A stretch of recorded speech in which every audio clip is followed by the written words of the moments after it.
வேதனையான பேச்ச கேட்ட உடனே சிவாவுக்கு ஒரு ஐடியா வந்துச்சு. மறுநாள் அவன் எந்த இடத்துல பாலை வைக்கிறானோ அந்த இடத்துல ஒரு சிசிடிவி கேமராவை வைக்கணும்னு முடிவு பண்ணிட்டான்.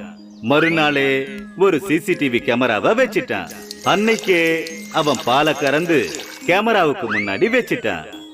கொஞ்ச நேரத்துக்கு அப்புறமா வந்தப்ப அங்க பார்த்தா பால் குறைஞ்சு போச்சு. உடனே அவன் போய் சிசிடிவில பார்த்தான்.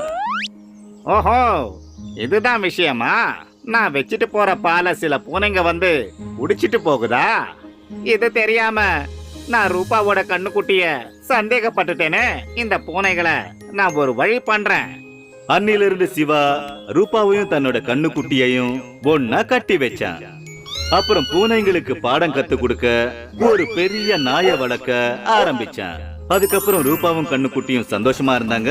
சிவாவோட பால் வியாபாரமும் நல்லா நடந்துச்சு.